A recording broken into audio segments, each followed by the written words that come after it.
Bueno, aun cuando no ha transcurrido el término de suspensión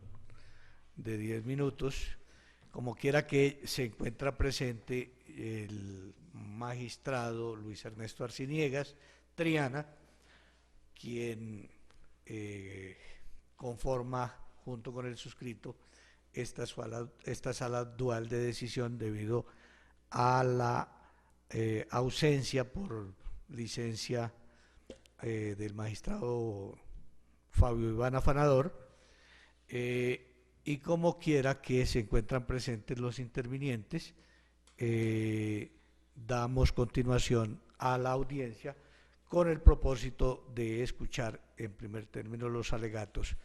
de la parte demandante y luego, si a bien lo tiene, el concepto de la representante del Ministerio Público. Les advierto que el término máximo de intervención será de 20 minutos, ojalá que no sea necesario el mismo. Les pido ser muy precisos en sus alegatos, de tal forma que tengan como eje siempre lo definido como litigio para efectos de hacer sus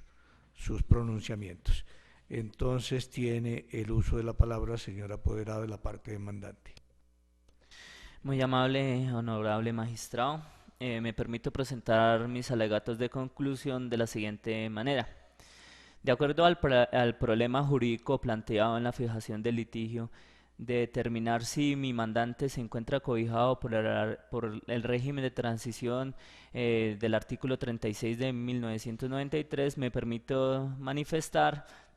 que en efecto él se encuentra cobijado por este régimen de transición, por cuanto él nació el 28 de marzo de 1954,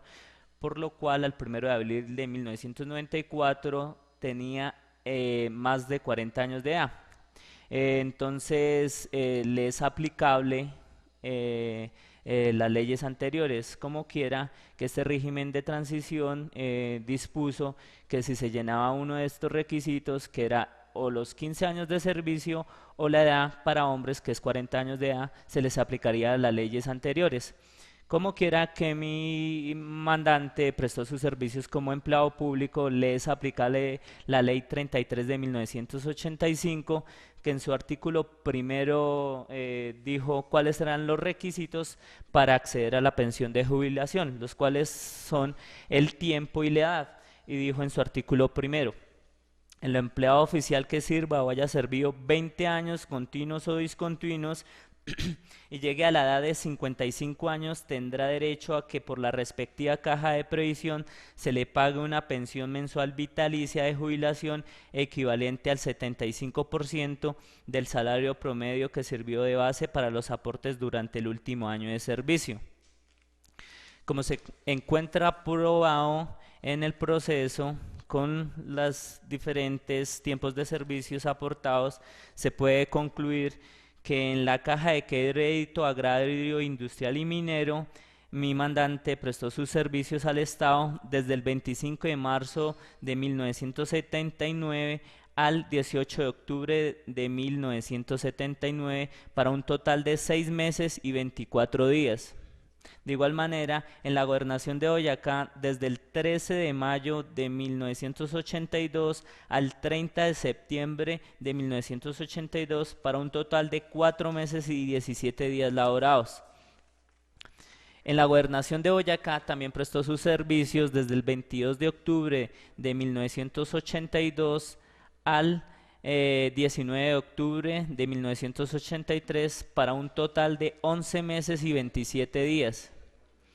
En la gobernación de Boyacá prestó sus servicios desde el 6 de septiembre de 1984 al 13 de abril de 1991, arrojando un total de 6 años, 7 meses y 7 días.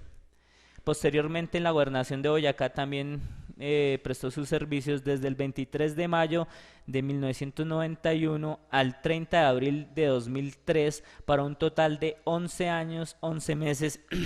y 8 días. Esto englobado en un tiempo total que se puede decir que es de 20 años, 7 meses y 21 días, por lo cual Este primer requisito plasmado en la Ley 33 de 1985, en su artículo primero, se cumple, que es tener más de 20 años de servicios prestados como servidor público. Ahora nos queda el requisito de edad. Como quiera que se encuentra aprobado mediante el registro de nacimiento que mi mandante nació el 28 de marzo de 1954, entonces sus 55 años de edad los cumplió el 28 de marzo del 2009. En este orden de ideas, se puede concluir que mi mandante tiene derecho a que la entidad demandada le reconozca su pensión de jubilación con las normas anteriores a la Ley 100 de 1993. Ahora bien, para determinar cuáles son los factores que se deben de tener en cuenta para la liquidación y pago de la pensión de jubilación, me acojo a lo plasmado y planteado en sentencia de unificación del Honorable Consejo de Estado, que unificó criterios respecto a los factores salariales que están enlistados en la Ley 33 y modificada por la Ley 62 de 1985, en concluir que estos factores salariales de ninguna manera son taxativos, sino meramente enunciativos, y por lo cual permiten la inclusión de otros factores salariales devengados por mi mandante y que estén dentro de ese término de ser factor salarial. En cuanto a la prima de Navidad y prima de vacaciones, en esta jurisprudencia dio la determinación que a pesar de no tener ese aplicativo de ser factor salarial, el mismo legislador le había dado esa connotación para efectos de liquidar cesantías y pensiones, por lo cual para tener en cuenta y liquidar la pensión, la entidad demandada de tener en cuenta el sueldo, la prima de servicio, la prima de vacaciones y prima de Navidad devengados en el último año de servicio de mi mandante.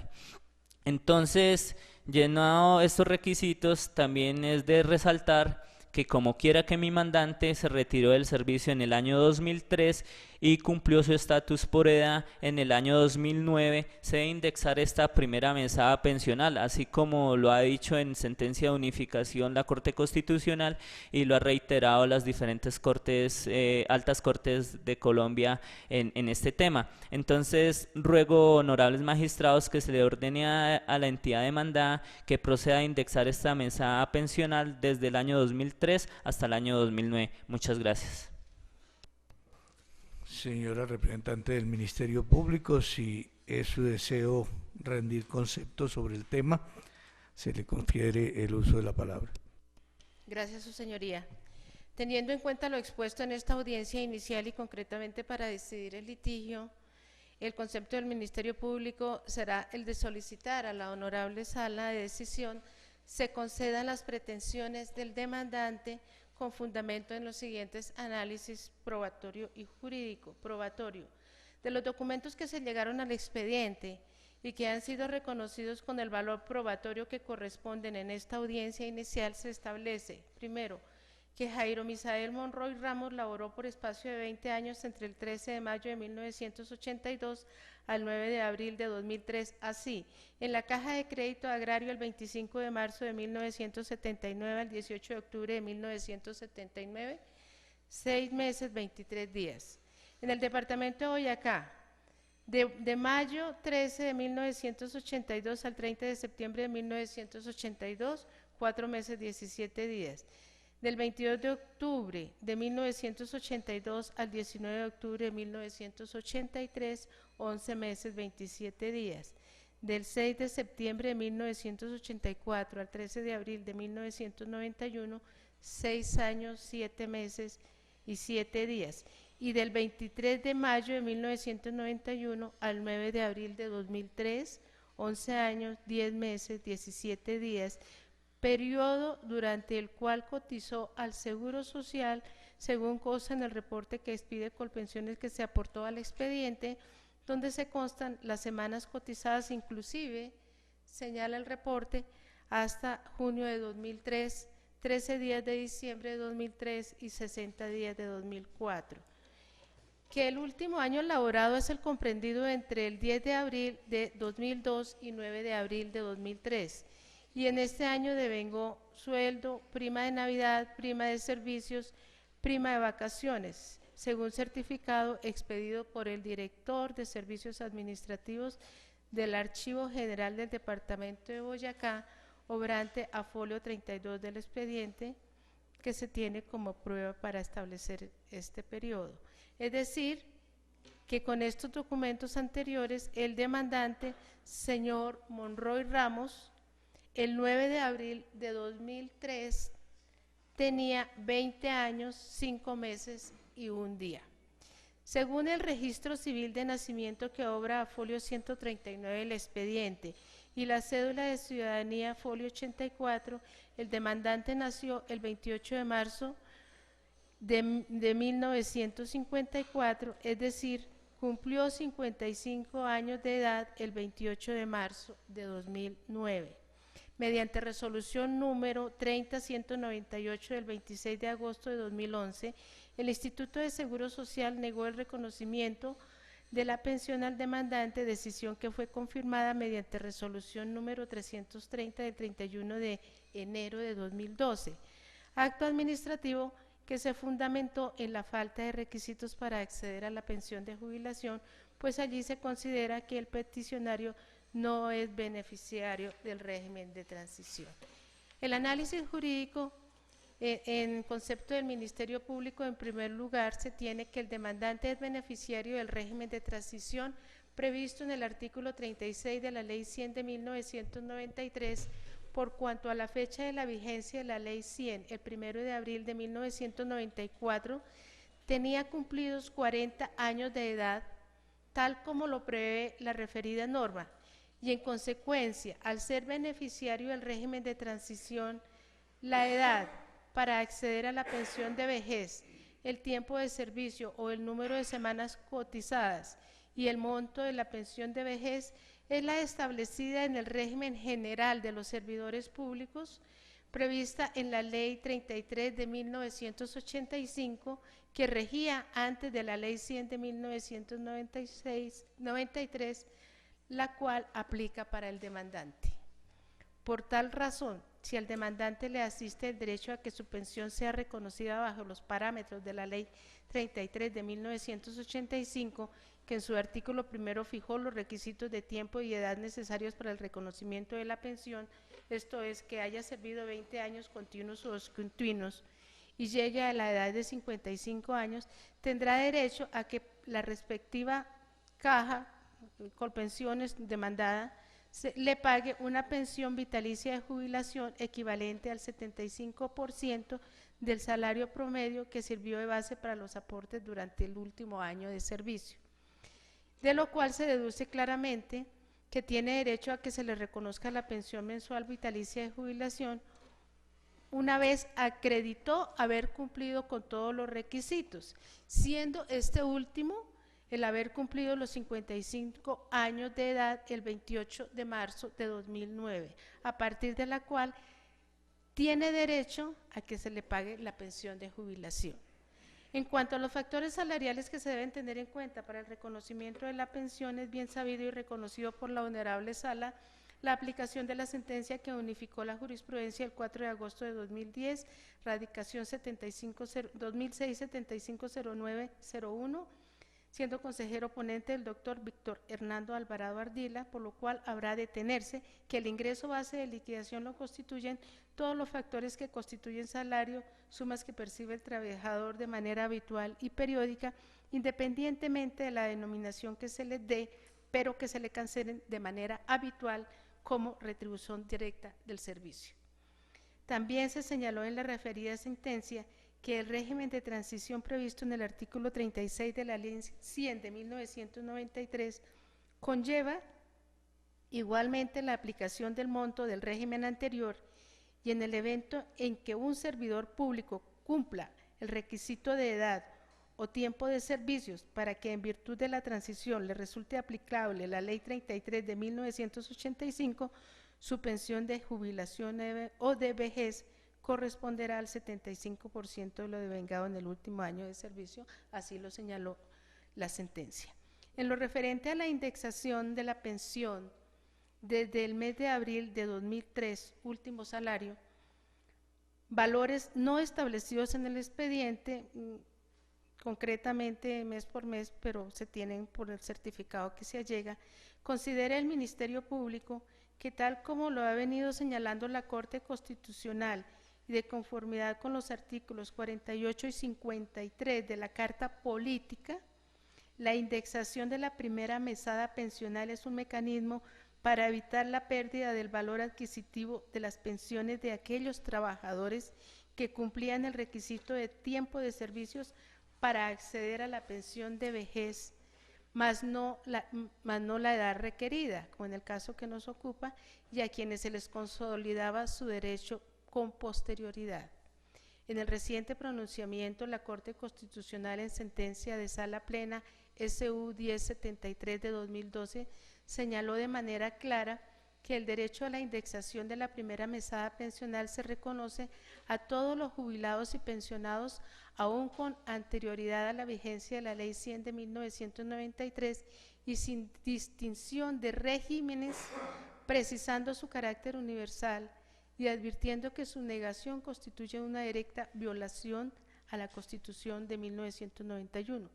debido a que su reconocimiento configura un desarrollo del Estado Social de Derecho y una garantía acorde con los artículos 13 y 46 que prescriben la especial protección constitucional a las personas de avanzada edad y el derecho al mínimo vital. Por tanto, procederá el reconocimiento. Por las razones expuestas, es que la suscrita agente del Ministerio Público solicita a la honorable Sala declarar la nulidad de los actos administrativos demandados por estar falsamente motivados y en su lugar proceder a ordenar a la demandada el reconocimiento de la pensión en los términos expuestos. Muchas gracias. He escuchado los alegatos de las partes y el concepto del Ministerio Público. La Sala proferirá a continuación sentencia mediante la cual se decidirá el litigio sometido a consideración de esta Sala de decisión. Al efecto, me permito señalar en primer lugar las tesis de la parte demandante y de la parte demandada. En relación con la tesis de la parte demandante, esta se resume en que el demandante considera que los actos acusados se encuentran viciados de nulidad toda vez que Colpensiones desconoce el mandato constitucional previsto en el artículo 48 en el sentido de no respetar el régimen de transición contenido en el artículo 36 de la Ley 100, de conformidad con el cual la pensión de los beneficiarios de este régimen de transición, en el caso de los servidores públicos, debe decidirse teniendo como norma aplicable la Ley 33 de 1985, el Decreto 1045 de 1978 y la Ley 62 de 1985, modificatoria de la Ley 33 de 1985 en relación con su artículo tercero.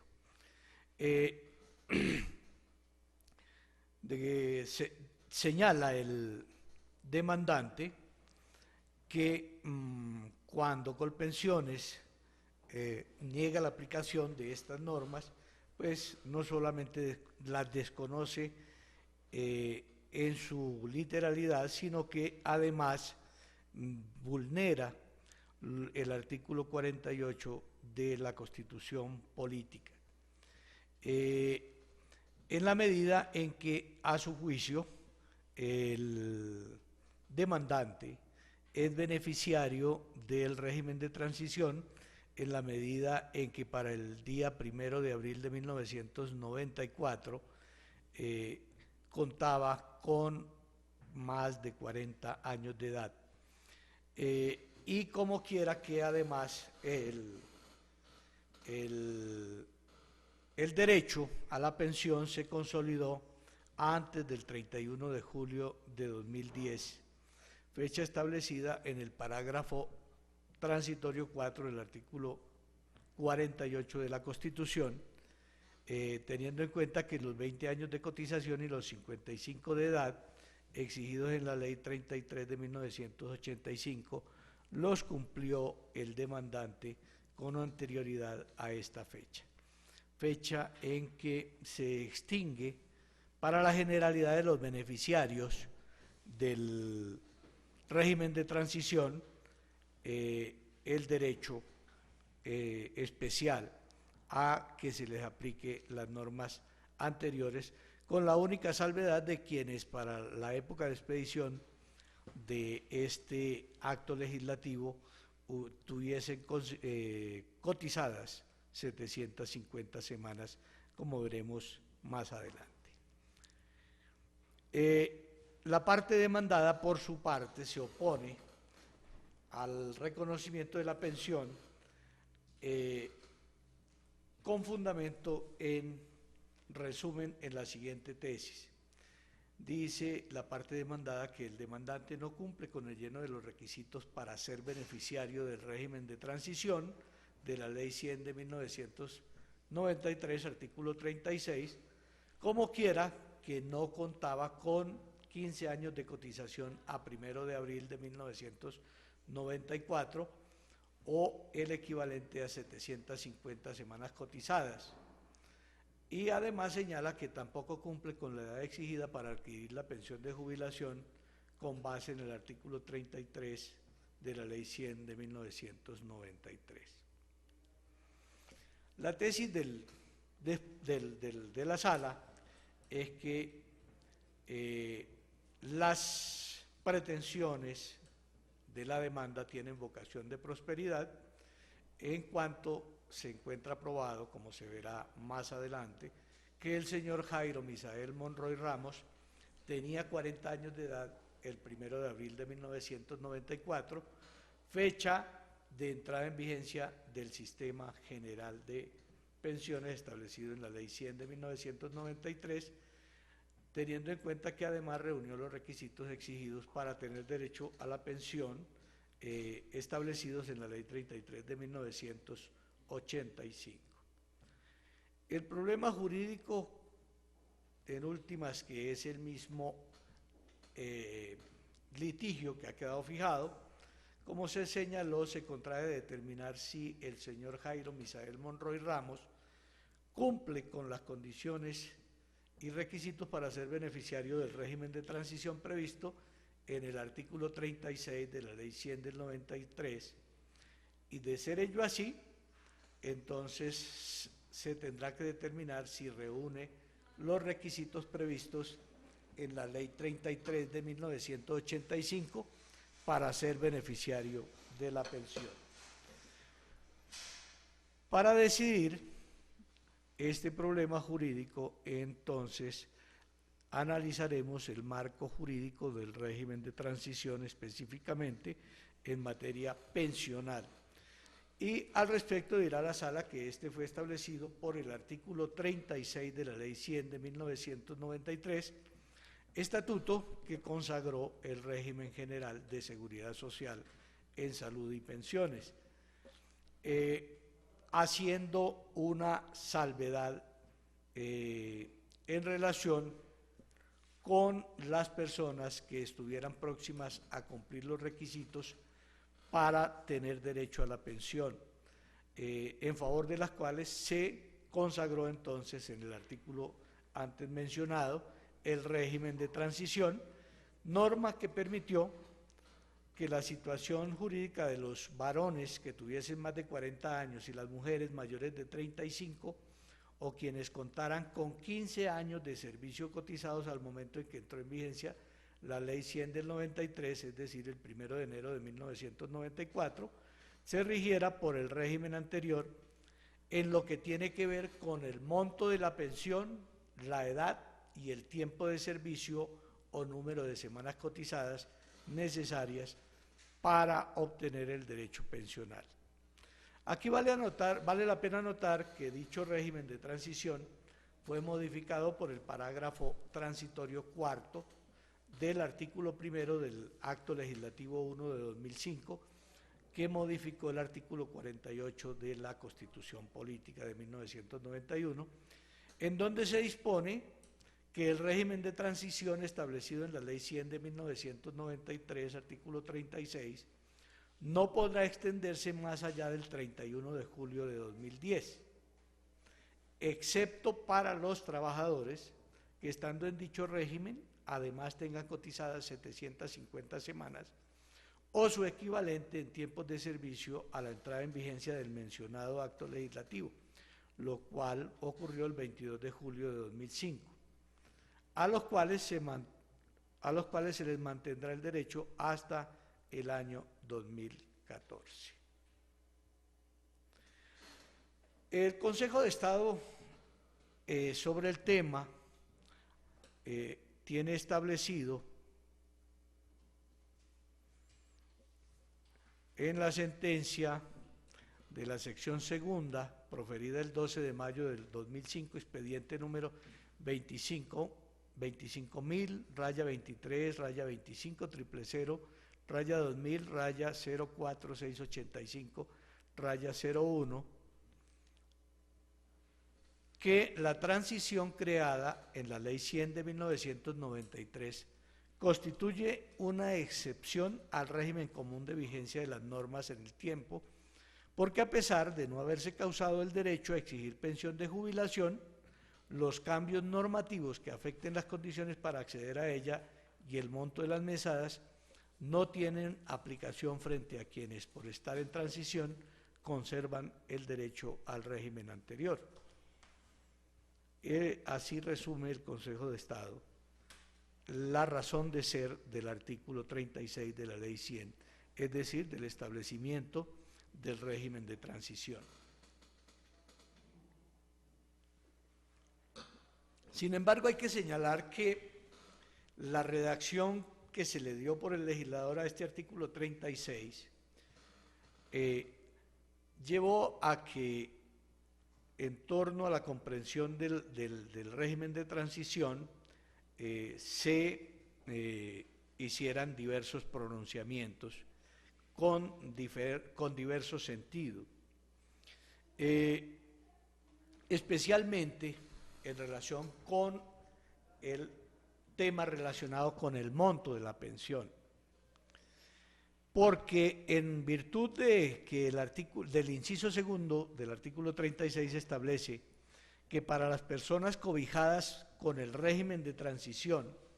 el monto de la pensión debe determinarse según lo previsto en las normas vigentes antes de la Ley 100 de 1993. Y sobre el mismo tema, el inciso tercero hace previsiones que no permiten dar una primera ojeada a la norma, no permiten una completa comprensión de la misma, en la medida en que ese inciso tercero hace unas previsiones en torno al ingreso base de la liquidación de la pensión. Esto llevó a que las altas cortes se pronunciaran en diversos sentidos frente al tema. De una parte, el inciso segundo del artículo 36, para que veamos, dimensionemos el tema, señala, ahora bien, según la norma, señala, la edad para acceder a la pensión de vejez, el tiempo de servicio o el número de semanas cotizadas y el monto de la pensión de vejez de las personas que al momento de entrar en vigencia el sistema tengan 35 o más años de edad si son mujeres, o 40 o más años de edad si son hombres, o 15 o más años de servicios cotizados, será la establecida en el régimen anterior al cual se encuentren afiliados. Las demás condiciones y requisitos aplicables a estas personas para acceder a la pensión de vejez se regirán por las disposiciones contenidas en la presente ley. Este último aparte leído, que es en sí el inciso tercero, que lo reitero, las demás condiciones y requisitos aplicables a estas personas para acceder a la pensión de vejez se regirán por las disposiciones contenidas en la presente ley. Y luego señala, el ingreso base para liquidar la pensión de vejez de las personas referidas en el inciso anterior que les faltare menos de 10 años para adquirir el derecho será el promedio de lo devengado en el tiempo que les hiciere falta para ello, o el cotizado durante el tiempo si éste fuere superior, actualizado anualmente con base en la variación del índice de precio al consumidor según certificaciones expedidas por el DANE. En relación con la comprensión de esta norma y específicamente de los incisos segundo y tercero, que aparentemente contienen una contradicción, el Consejo de Estado ha dicho: ahora bien, según la norma transcrita, el actor tiene derecho a jubilarse con 55 años de edad, con 20 años de servicio y con el monto de la pensión establecidos en el régimen anterior a la vigencia de la Ley 100. Y aquí examina qué quiere decir, examina el Consejo de Estado, qué quiere decir monto, para decir que, según el diccionario de la lengua, significa suma de varias partidas, monto, y monto es suma de varias partidas, según el diccionario de la lengua española. Con fundamento en esto, la Sala advierte, la Sala del Consejo de Estado, que conforme a la acepción de la palabra monto, que cuando la ley la empleó no fue para que fuera el tanto por ciento de una cantidad, como decir el 75% de alguna cifra, pues el porcentaje de la cuantía de una pensión es solo un número abstracto que no se aproxima siquiera a la idea que sugiere la palabra monto,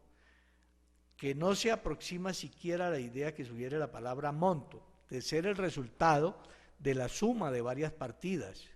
sino la liquidación aritmética del derecho que precisamente se realiza con la suma del respectivo promedio de los factores que deben tenerse en cuenta y que debe hacerse según el referido artículo 36 con apoyo en las normas anteriores a la Ley 100. Y sigue diciendo el Consejo de Estado. Por manera que si las personas sometidas al régimen de transición deben jubilarse con la edad, el tiempo de servicio y el monto de la pensión, gobernados por las normas anteriores a la Ley 100, no ve la Sala cuáles son las demás condiciones para acceder al derecho que, según la última regla del inciso segundo en análisis, se rigen por dicha ley. De otro lado, la Sala también observa que en el inciso tercero del artículo 36 están previstos un ingreso base y una liquidación aritmética diferente a la que dedujo la Sala de la interpretación del inciso segundo, puesto que del monto que se rige por las normas anteriores se infiere un ingreso base regido igualmente conforme al ordenamiento jurídico anterior, lo cual pone de presente la redacción contradictoria de tales normas que conduce necesariamente a la duda en su aplicación y por ende, por mandato del artículo 53 de la Constitución Política, a tener en cuenta la comprensión más favorable, o sea, la primera regla del inciso segundo. Igualmente, la jurisprudencia del Consejo de Estado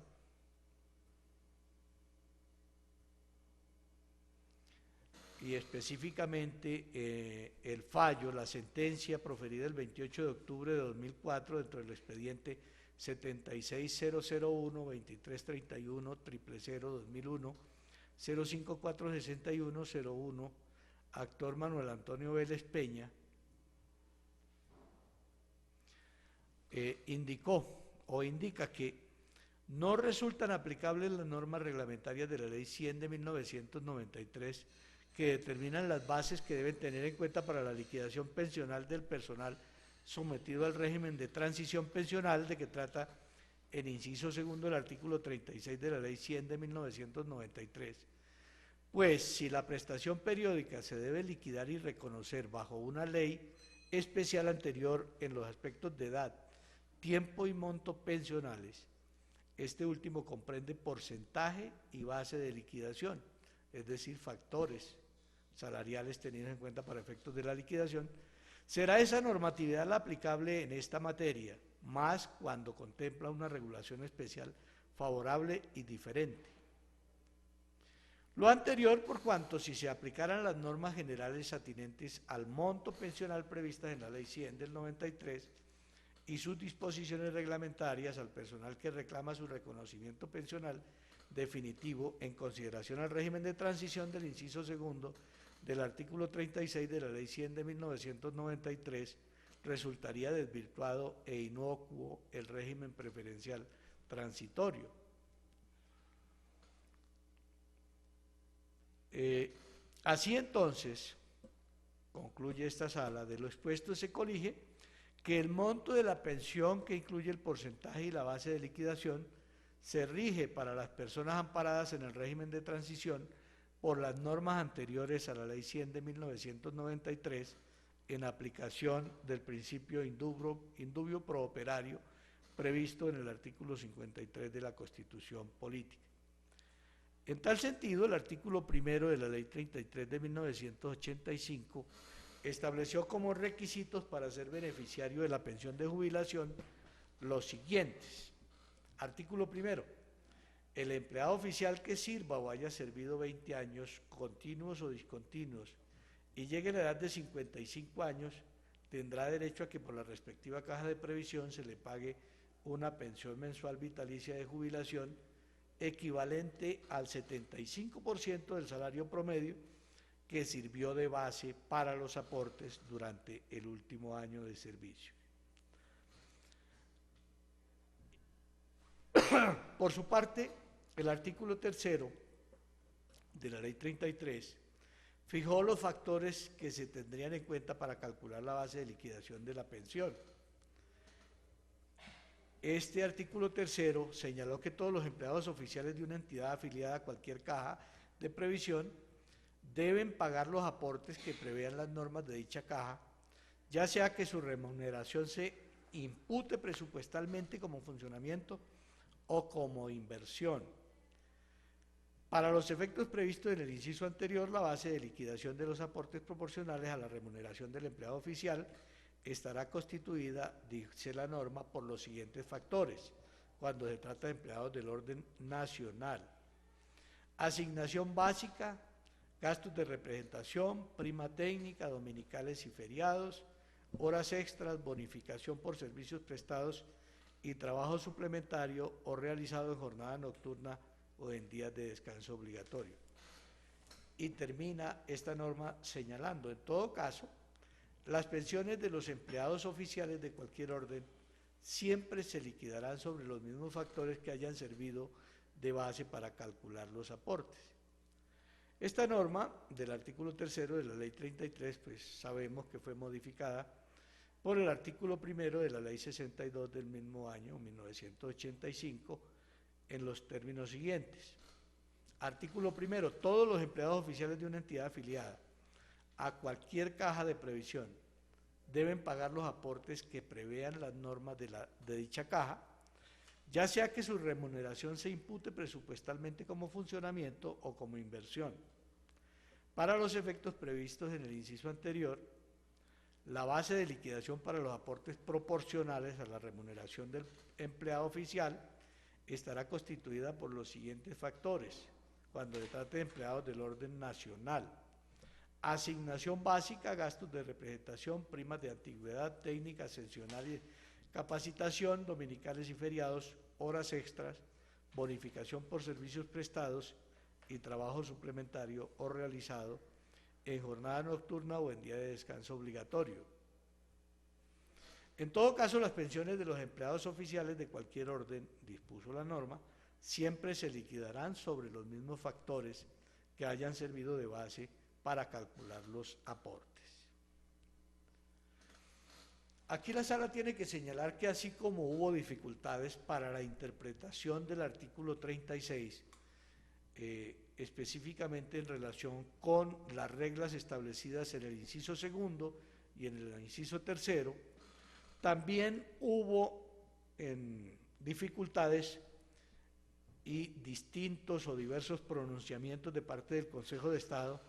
en torno a los factores de salario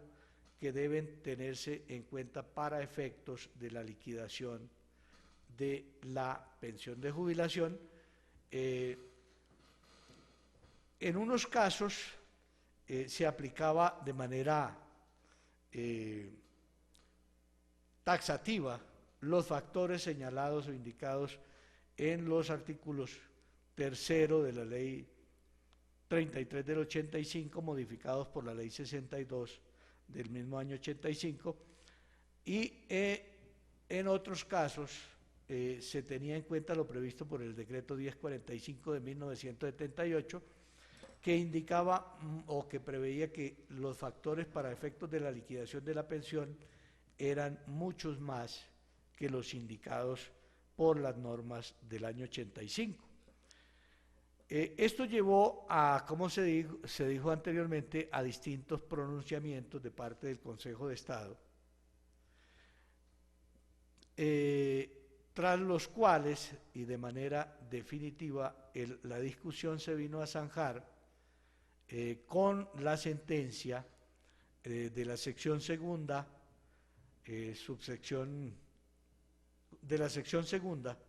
sentencia de unificación de la sección segunda, fechada el 4 de agosto de 2010, dentro del expediente número 25.02325 2006 07 509 01, actor Luis Mario Velandia. En esta sentencia el Consejo de Estado indicó: respecto de los factores salariales que deben constituir el ingreso base de liquidación pensional, esta corporación en sus subsecciones A y B de la sección segunda ha presentado criterios oscilantes respecto del alcance del artículo 3º de la ley 33 del 85, pues mientras en algunas ocasiones se consideró que al momento de liquidar la pensión debían incluirse todos los factores salariales devengados por el trabajador, en otras se expresó que solo podrían incluirse aquellos sobre los cuales se hubieran realizado los aportes, y finalmente se expuso que únicamente podían tenerse en cuenta los taxativamente enlistados en la norma. Sin embargo, más adelante en la misma providencia se indica: de acuerdo con el anterior marco interpretativo y en aras de garantizar los principios de igualdad material, primacía de la realidad sobre las formalidades y favorabilidad en materia laboral, la Sala, previos debates surtidos con apoyo en antecedentes históricos, normativos y jurisprudenciales, a través de la presente sentencia de unificación, arriba a la conclusión que la Ley 33 de 1985 no indica en forma taxativa los factores salariales que conforman la base de la liquidación pensional, sino que los mismos están simplemente enunciados y no impiden la inclusión de otros conceptos devengados por el trabajador durante el último año de prestación de servicios. Esta tesis se encuentra cimentada por el carácter de salario diferido que tiene la pensión, en el principio de progresividad, en el principio de favorabilidad en materia laboral y en el hecho de que las finanzas públicas no pueden convertirse en una limitante al acceso a las prestaciones sociales o en justificación a la disminución de sus garantías, fundamentos que son compartidos por esta sala de decisión, por lo que la liquidación de las pensiones bajo el régimen que aquí se analiza se determinará, tal como lo ilustró el órgano de cierre de la jurisdicción contencioso administrativa, de la siguiente manera: en consonancia con la normatividad vigente y las directrices jurisprudenciales trazadas en torno a la cuantía de las pensiones de los servidores públicos, es válido tener en cuenta todos los factores que constituyen salario, es decir, aquellas sumas que percibe el trabajador de manera habitual y periódica, como contraprestación directa por sus servicios, independientemente de la denominación que se les dé, tales como asignación básica, gastos de representación, prima técnica, dominicales y festivos, horas extras, auxilio de transporte, auxilio de alimentación, bonificación por los servicios prestados, prima de servicios, incrementos por antigüedad, quinquenios, entre otros, solo para señalar algunos factores de salario, a más de aquellos que reciba el empleado, y cuya denominación difiera de los enunciados que solo se señalaron a título ilustrativo, pero que se cancelen de manera habitual como retribución directa del servicio. Se excluyen aquellas sumas que cubren los riesgos o infortunios a los que el trabajador se puede ver enfrentado. Y finalmente dice, sobre el particular es pertinente aclarar que existen algunas prestaciones sociales a las cuales el mismo legislador les dio dicha connotación, esto es, a las primas de Navidad y de vacaciones, que a pesar de tener esa naturaleza constituyen factor de salario para efectos de liquidar pensiones y cesantías, como expresamente quedó establecido en el decreto 1045 de 1978, artículo 45. Se colige entonces de lo anterior que todos aquellos emolumentos que tengan el carácter de factor salarial, devengados periódicamente por el trabajador en razón a la prestación del servicio y que no constituyan sumas tendientes a cubrir los riesgos que deba asumir el trabajador, deben ser incluidos en la base de liquidación de la pensión. Ese es el marco que ha tenido en cuenta la Sala, el marco jurídico que ha tenido en cuenta la Sala para efectos de resolver el problema jurídico puesto a su consideración. Ahora veamos los hechos probados en este proceso. Tenemos que de una parte el 4 de noviembre de 2010, el demandante solicitó ante el Seguro Social, hoy Colpensiones, el reconocimiento de la pensión de jubilación, ver folios 17 a 21,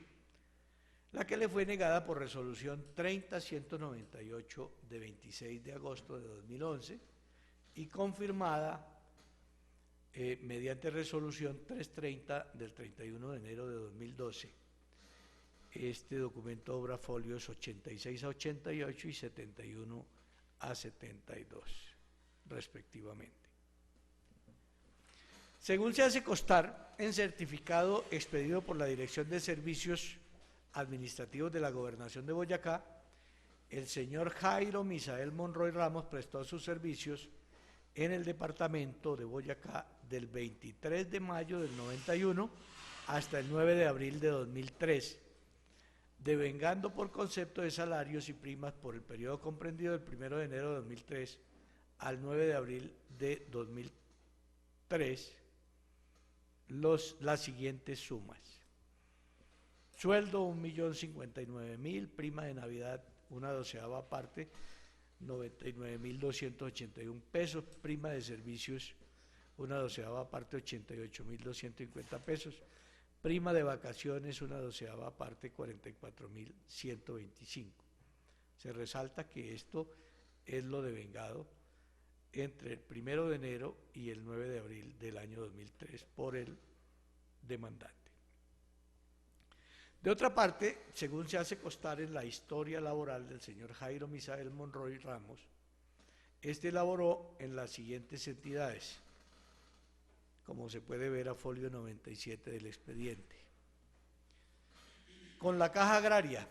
del 25 de marzo de 1979 al 18 de octubre de 1979. Con la Gobernación de Boyacá, del 13 de mayo de 1982 al 30 de septiembre de 1982.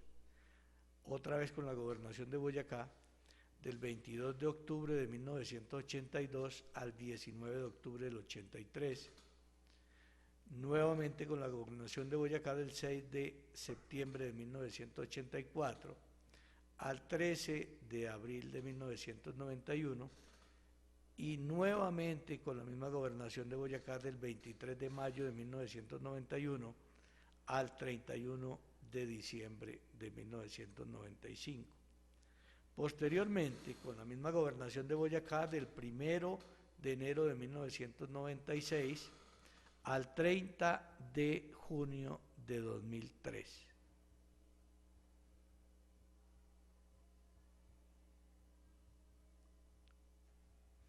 Para un total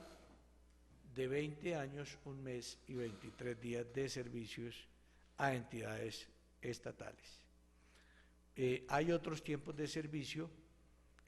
como trabajador del sector privado que no resaltaremos por no ser importantes para este litigio o para esta decisión. De otra parte, según un reporte expedido por el Instituto de Seguro Social respecto de las semanas cotizadas en pensiones a favor de Jairo Misael Monroy Ramos, informa este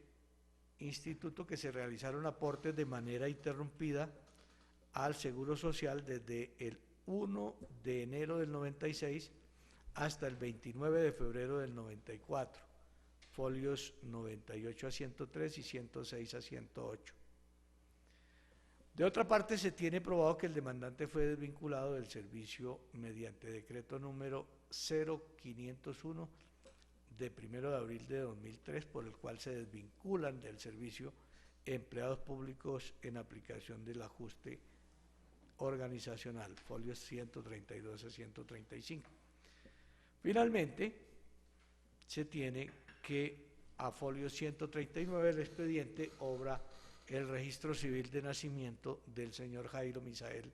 Monroy Ramos, según el cual este nació el 28 de marzo de 1954. Finalmente, teniendo en cuenta los elementos probatorios antes indicados y el marco jurídico, se examinará por parte de la Sala el caso concreto en los siguientes términos. Se encuentra demostrado en el plenario que el demandante hace parte del régimen de transición previsto en el artículo 36 de la Ley 100 del 93, puesto que cumplió 40 años de edad el 28 de marzo de 1994, antes de la entrada en vigencia de la Ley 100 de 1993, que fue mejor del sistema general de pensiones previsto en esta ley, que lo fue el 1 de abril de 1994, tal como lo dispuso el artículo 151 de esta misma ley. En consecuencia, para efectos de determinar si el actor tiene derecho al reconocimiento y pago de la pensión de jubilación, se ha de estar a lo dispuesto en el artículo 1 de la Ley 33 del 85, que exige como requisitos haber laborado 20 años continuos o discontinuos y tener 55 años de edad. Y aquí tenemos que aclarar que no es cierto que la Ley 100 del 93 en su artículo 36 no exige, además de tener una edad mayor a 40 años para los varones, no exige haber prestado para entonces 15 años de servicios o tener 750 semanas cotizadas, como lo señala Colpensiones o el Instituto de Seguro Social en las resoluciones en las cuales negó el reconocimiento de la pensión. Este requisito es exigido por el Acto Legislativo número 1 de 2005 para mantener el régimen de transición a quienes a la fecha de expedición de ese acto legislativo, es decir, el 22 de julio del año 2005, hayan tenido entonces sí 750 semanas cotizadas. Ahí sí es un requisito sine qua non para poder mantener hasta el año 2014 ese régimen de transición. Pero como en este caso ya se indicó atrás, y se verá más adelante nuevamente, el demandante cumplió los requisitos exigidos por la Ley 33 para tener derecho a la pensión antes del año 2010, es decir, en el año 2009, pues no estaba obligado a cumplir con esa exigencia de acreditar cotizaciones por 750 semanas para ser beneficiario del régimen de transición. Bastaba con que hubiese cumplido la edad de 40 años para la fecha en que entró en vigencia el Sistema General de Pensiones es decir, el 1 de abril de 1994. Aclarado esto, se observa que las pruebas sobrantes según las pruebas sobrantes en el informativo, el señor Jairo Misael Monroy Ramos prestó sus servicios en el Ministerio de Agricultura y Desarrollo y en la Gobernación de Boyacá por 20 años, 1 mes y 23 días, siendo desvinculado de la Gobernación de Boyacá el día 9 de abril de 2003, fecha señalada por el demandante y confirmada por la demandada en su escrito de contestación, y por ajuste organizacional realizado mediante decreto 501 del año 2003. Igualmente, de las pruebas antes reseñadas, se observa que el 28 de marzo de 2009, el señor Jairo Misael Monroy Ramos cumplió 55 años, edad esta que exige la Ley 33 de 1985 para ser beneficiario de la pensión de jubilación. En estas condiciones, resulta forzoso para la Sala concluir que el demandante, siendo beneficiario del régimen de transición previsto en el artículo 36 de la Ley 100 del 93, tiene derecho a que Colpensiones le reconozca y pague una pensión vitalicia de jubilación por haber adquirido su estatus de pensionado antes del 31 de julio de 2010, fecha límite establecida por el parágrafo transitorio 4 del artículo 1 del Acto Legislativo 1 de 2005 para poder ser beneficiario del régimen de transición previsto en el artículo 36 de la Ley 100 del 93. En este orden de ideas, la Sala concluye que la entidad demandada deberá reconocer y ordenar pagar al actor una pensión de jubilación que se liquidará con el 75% del promedio de lo devengado en el año anterior a la adquisición de su estatus de pensionado. Esto es, del 28 de marzo de 2008 al 28 de marzo de 2009, incluyendo como factores que se encuentran demostrados en el plenario la asignación básica, la 12ª parte de la prima de vacaciones, la 12ª parte de la prima de Navidad y la 12ª parte de la prima de servicios, pensión que se deberá hacer efectiva a partir del día 28 de marzo de 2009, fecha en que cumplió el requisito de edad, esto es, los 55 años.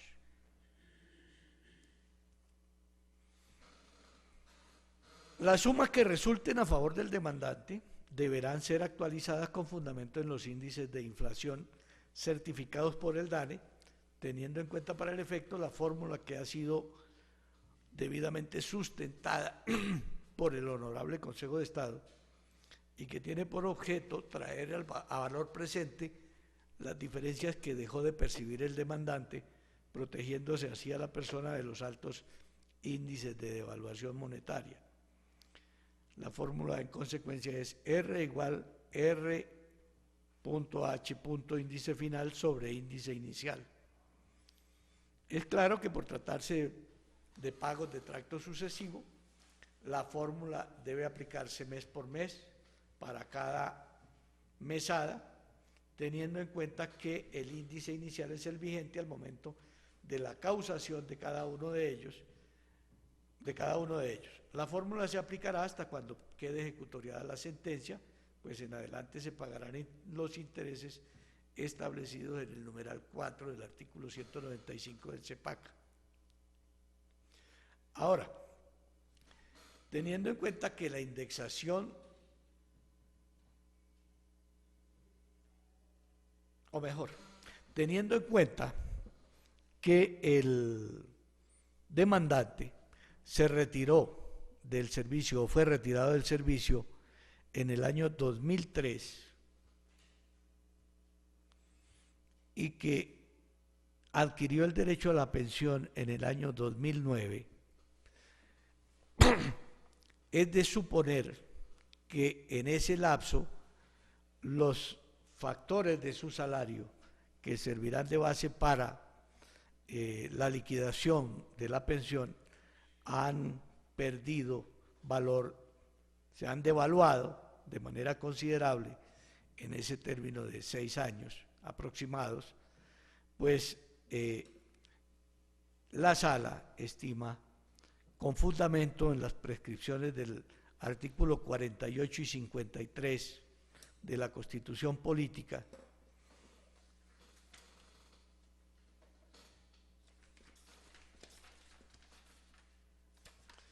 que establecen que para la configuración del derecho constitucional de los pensionados al mantenimiento del poder adquisitivo y de la mesada pensional resultan también relevantes principios y derechos fundamentales consagrados en la Carta de 1991, como el principio indubio pro operario, consagrado en el artículo 48 de la Constitución, y el principio de Estado Social de Derecho, artículo primero constitucional, así como la especial protección constitucional a las personas de la tercera edad, artículo 46 de la Constitución Política, el derecho fundamental a la igualdad y el derecho al mínimo vital, obligan a esta Sala a que al estudiar el tema del reconocimiento de la pensión, estime procedente la indexación de la primera mesada pensional, dando aplicación al principio del indubio pro operario, que impone elegir en caso de duda la interpretación que más favorezca al trabajador. Principios estos que han sido acogidos por la Corte Constitucional en sentencias de constitucionalidad, tales como la C-862 y C-891A, ambas del año 2006, y la sentencia SU-120 de 2003, así como sentencias de unificación como la SU-1073 del año 2012,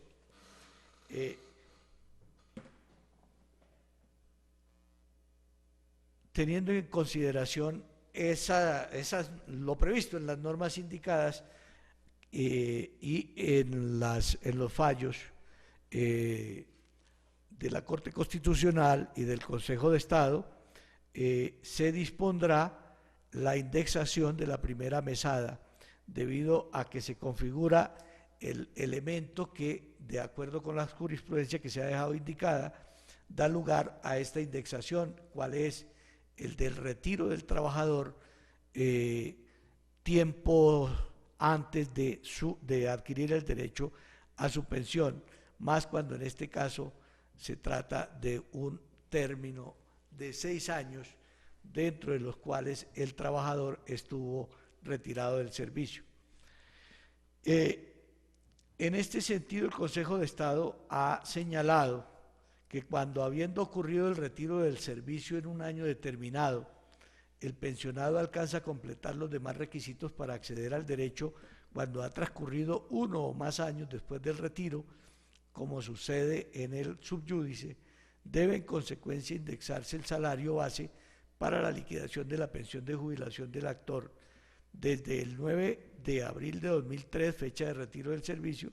hasta el 28 de marzo de 2009, fecha en que cumplió los 55 años de edad, para ser beneficiario de la pensión de jubilación,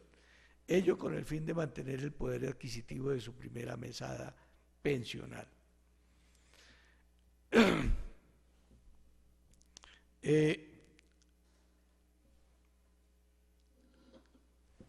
De lo señalado,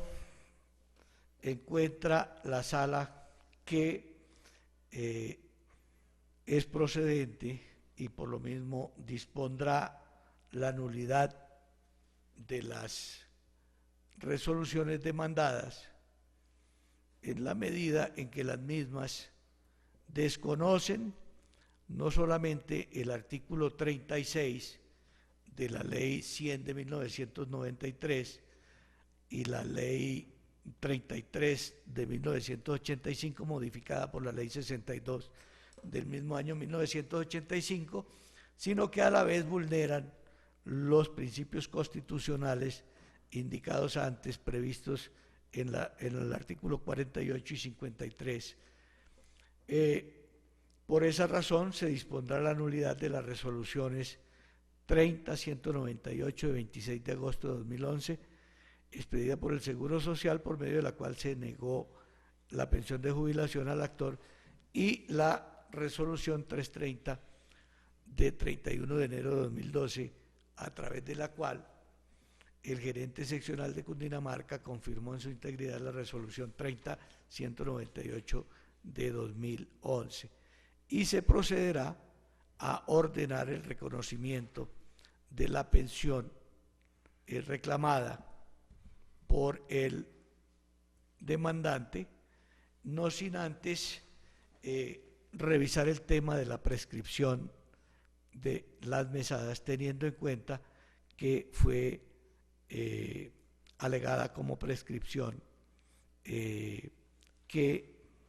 no se resolvió en el momento de las excepciones previas, en razón a que la misma estaba supeditada al reconocimiento o a que se acogieran o no las pretensiones de la demanda. En consecuencia, como quiera que la petición de reconocimiento y pago de la pensión fue presentada el día 4 de noviembre de 2010 por el demandante, según puede verse a folios 17 a 21, entre la fecha de la adquisición del derecho, que lo fue el 29 de marzo de 2009, y el 4 de noviembre de 2010, fecha de reclamación, no transcurrieron más de 3 años, pues no hay lugar a prescripción de las mesadas. Además,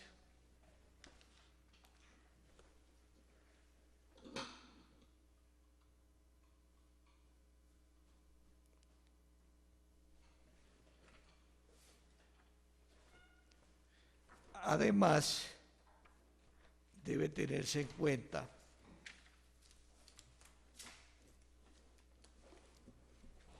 la fecha de presentación de la demanda.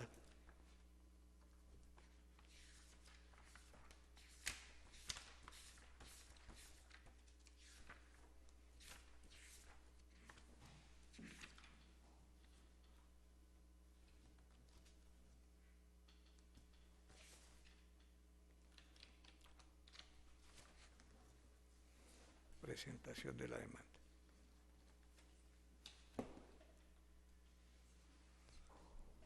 Perfecto. Que fue el día 17 de octubre de 2012. Para tener en cuenta que entre la fecha de presentación de la solicitud de reconocimiento de la pensión y la fecha de presentación de la demanda, tampoco han transcurrido o transcurrieron 3 años o más. De tal suerte que se concluye necesariamente que en el presente caso no hay lugar a que se decrete la prescripción de mesadas de la pensión a reconocer. Así se dispondrá en la parte resolutiva. En materia de costas procesales, teniendo en cuenta que el artículo 188 de la Ley 1437 de 2011, el cual acogió el régimen objetivo contenido en el Código de Procedimiento Civil para su imposición, sujetando tal carga al hecho de ser vencido en juicio, y teniendo en cuenta que la sentencia se encuentra supeditada que la condena se encuentra supeditada a la comprobación de los gastos en el proceso, tal como lo señala el numeral 9 del artículo 392 del Código de Procedimiento Civil, por lo cual para el caso será condenada en costas la parte vencida, y para su determinación estas serán liquidadas por la Secretaría de la Corporación una vez se quede ejecutoriada esta sentencia. Ahora, como quiera que el concepto de costas procesales comprende el de agencias en derecho, entendidas como los gastos de apoderamiento en que ha incurrido el demandante, aun cuando hubiese litigado personalmente, que no es el caso, se procederá a su fijación en esta sentencia conforme lo prescribe el numeral 2 del artículo 392 del Código de Procedimiento Civil, acudiendo para ello a lo establecido en el numeral 3.1.2 del Acuerdo 1887 de 2003, que fija las tarifas para los procesos ordinarios de primera instancia con cuantía en la jurisdicción de lo contencioso administrativo como el que nos ocupa hasta en un monto del 20% del valor de las pretensiones reconocidas o negadas. Se dispondrá entonces tasar las citadas agencias en derecho en cuantía de 1.162.547, que corresponden al 2% de la estimación razonada de la cuantía en la demanda, que ascendió a la suma de 58.127.350, como podrá verse a folio 15. Las agencias deben ser sufragadas por la Administradora Colombiana de Pensiones como parte vencida en el proceso. En mérito de lo expuesto, la Sala de Decisión número 5 del Tribunal Contencioso Administrativo de Boyacá, administrando justicia en nombre de la República y por autoridad de la ley, falla lo siguiente, que se consigna por escrito dentro de del acta correspondiente a esta audiencia. Primero, declarar no probadas las excepciones propuestas por la entidad demandada, denominadas ausencia de la obligación reclamada a cargo de Colpensiones, inexistencia del derecho y la obligación reclamada, pago de intereses o indexación, cobro de lo no debido, buena fe de Colpensiones y prescripción por las razones expuestas en la parte motiva de esta providencia. Segundo, declarar la nulidad de la resolución número 30.198 de 26 de agosto de 2011, expedida por el Instituto de Seguro Social, hoy Colpensiones, por medio de la cual se negó la pensión de jubilación al actor. Tercero, declarar la nulidad de la resolución número 330 del 31 de enero de 2012, a través de la cual el gerente seccional de Cundinamarca confirmó en su integridad la resolución número 30.198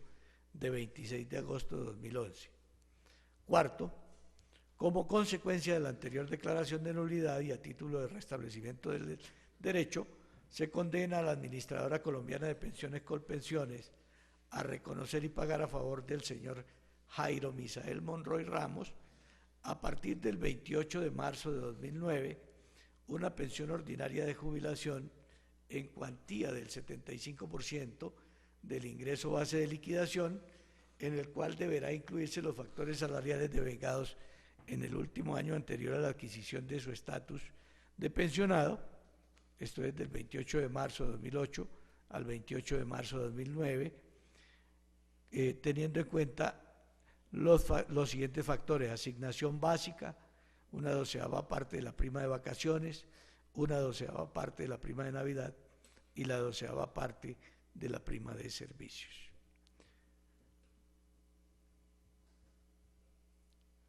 Las sumas que por concepto de mesadas adeudadas resulten a favor del demandante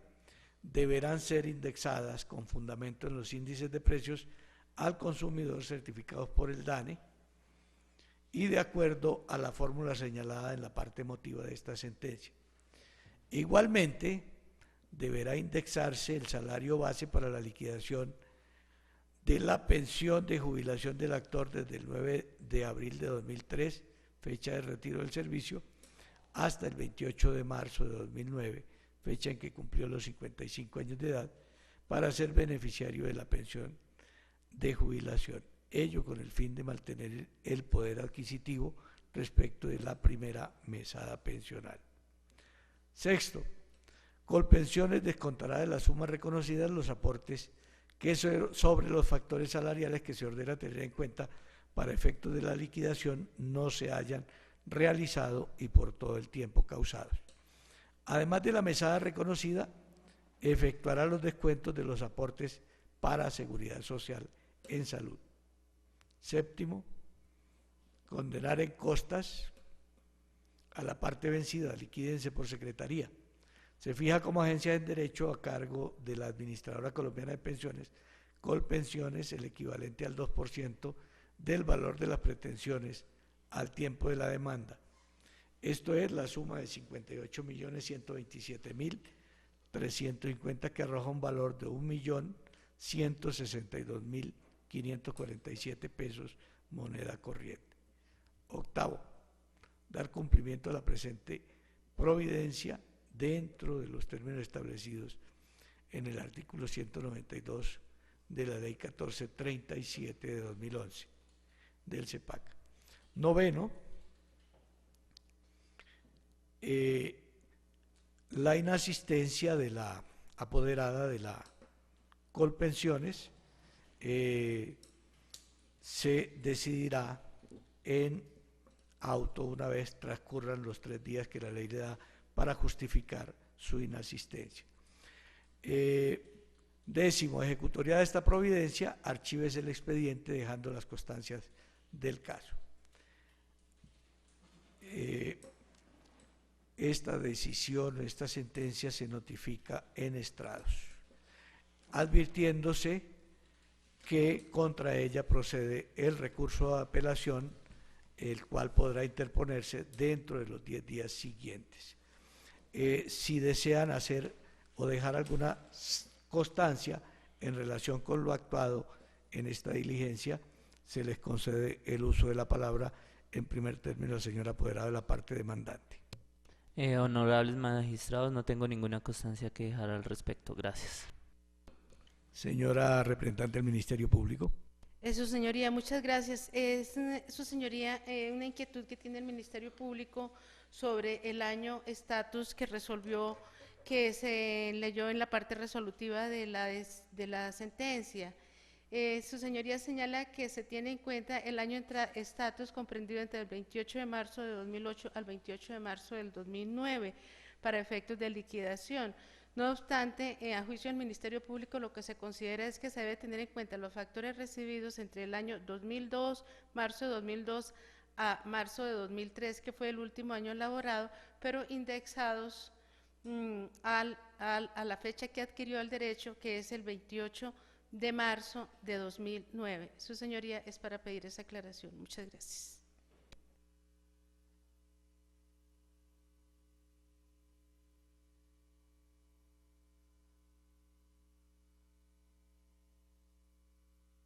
Por encontrar que efectivamente le asiste razón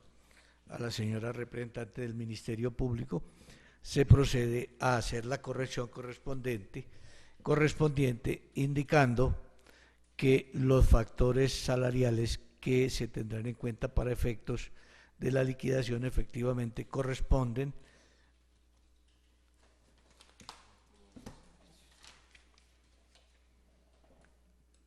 al último año de servicios, que efectivamente es el comprendido entre el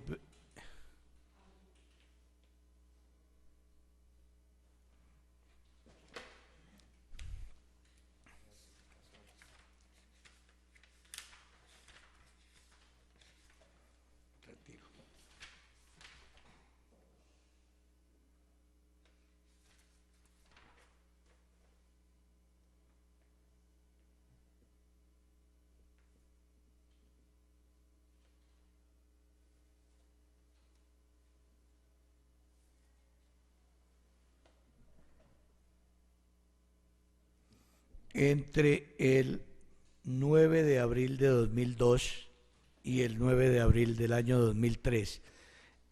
dado que efectivamente fue retirado del servicio mediante decreto 501 de 1 de abril de 2003, con efectividad a partir del 9 de abril de 2003. En ese sentido queda corregida la decisión número 4 de esta sentencia.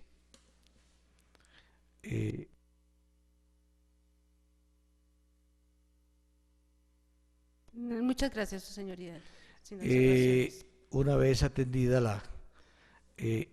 la solicitud de corrección muy oportunamente advertida, se da por terminada esta audiencia, siendo las 11:37 de la mañana. Muchas gracias.